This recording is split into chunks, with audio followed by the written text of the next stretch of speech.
Graphs are widely used by economists. They represent economic models and relationships. A graph is the simplest way to present and understand the relationship between two or more economic variables.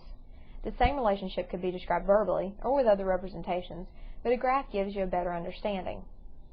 Basic economic models involve two variables, which are both positive numbers.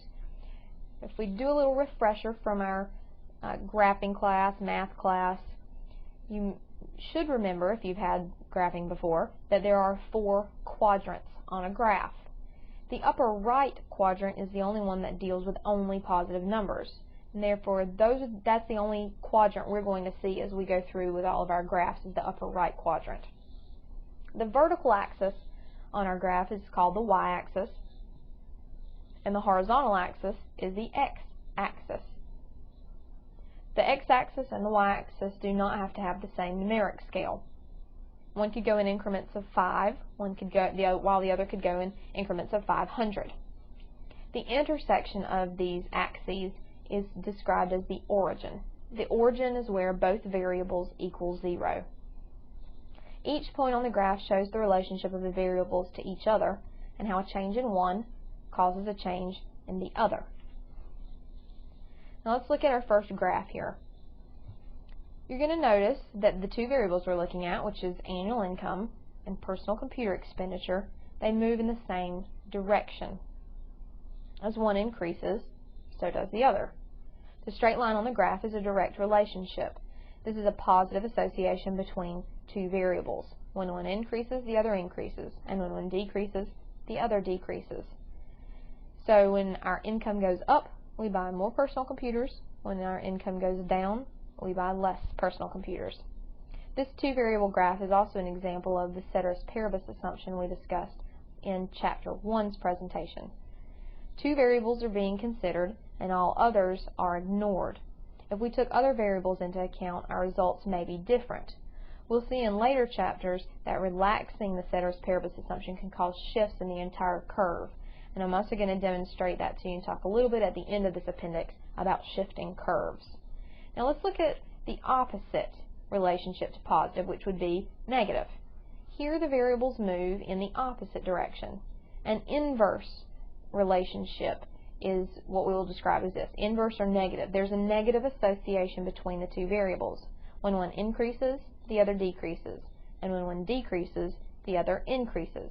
So here we're looking at price per CD and quantity of CDs purchased. So when the CD price goes up, you buy less. When the CD price goes down, you buy more. So it has a negative or inverse relationship between the two.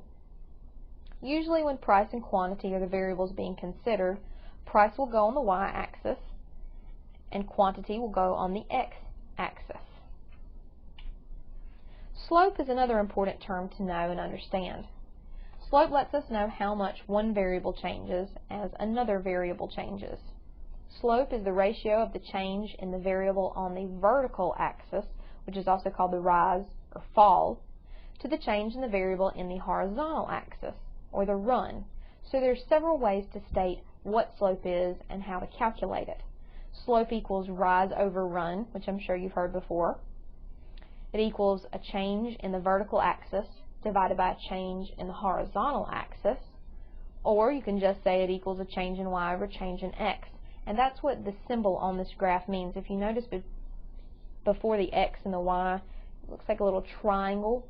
This is the symbol for change. So that literally means change in x is 10, change in y is 0. So you can use those as well. Let's go back to our, oops, sorry, wrong way. Let's go back to our first graph, our direct relationship or positive relationship. Let's find the slope between points B and C. So first we need our change in y. We went from 2 to 3, so we increased by 1. We've got a plus 1. Our change in x, we went from 20 to 30, so we increased 10. Therefore our slope is 1 over 10, or 1/10, a positive 1/10. Notice that the slope has a positive sign, not a negative. This is because these variables are positively related. Also, the steeper the line, the greater the slope. This is because the ratio of the change in y to the change in x increases. The flatter the line, the smaller the slope. Another thing to notice is that the slope of a straight line is constant. It's the same between any 2 points. This particular slope we calculated, our 1/10, tells us that for every additional $10,000 in income, $1,000 more will be spent on personal computers, or vice versa. For each $10,000 less in income, $1,000 less will be spent on personal computers. Lines that have a positive slope are also described as upward sloping. So let's look at our second graph. What would we expect here when we have variables that have a negative or inverse relationship? The opposite would be true. So let's get the slope between points C and D. Our change in y on this is from 15 to 10. So we went down 5. The change in x is from 50 to 75. So we increased 25. So the slope then is -5 divided by +25, or -1/5. This line has a negative slope, which can also be referred to as downward sloping. This slope indicates that for each dollar the price decreases, the quantity will increase by 5, or specifically 5 million here. So far we've seen 2 straight lines, one sloping up and one sloping down. How about our flat line? Straight flat line. Does it have a slope at all? Let's look between points B and C. Here our change in y is from 20 to 20. The y didn't change at all. So we have 0 change on y. The change in x is from 20 to 30, or a +10. So our slope is 0 divided by 10, which equals 0. If the change in y is 0, the slope equals 0 for any value of x. It doesn't matter. If y is 0, or the change in y is 0, then slope equals 0. This exhibits an independent relationship. This is a zero association between 2 variables. When one variable changes, the other remains the same. Slopes of lines and curves are different. The slope of a curve changes from one point to another. We can still tell by sight what type of slope a curve is, whether positive or negative. An upward sloping curve has a positive slope. A downward sloping curve has a negative slope. On a straight line, slope is the same between any 2 points, but on a curve that's not true.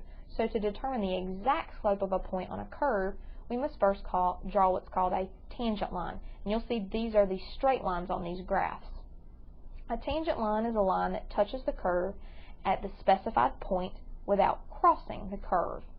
Then what you do is you're going to determine the slope of that straight tangent line, and that is the slope of that specific point. It's not the slope of the whole curve, because the points on the curve each have their own slope. Now, before I said, what happens if we take another variable into account? We don't have just 2.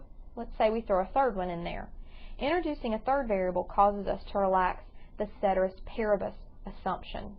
An important concept to grasp in these situations is the difference between movement along a curve and a shift in a line or curve. This will be very important to understand as we continue through the course. Movement along the curve occurs by a change in one of the variables shown on either axis. In our studies, this is going to be a change in price. So when your price changes, it's going to cause the points, that A, B, C, D, they're going to move. You're going to go from A to B, or B to C, or D to A, or B to E. You're going to change, but you're going to stay on the same line or the same curve. So let's say we had points along that solid blue line. If your price changed, you wouldn't change off of that line. It would just move up or down the line, but on the same line. A shift in the curve, that's what's going to happen if we introduce a third variable.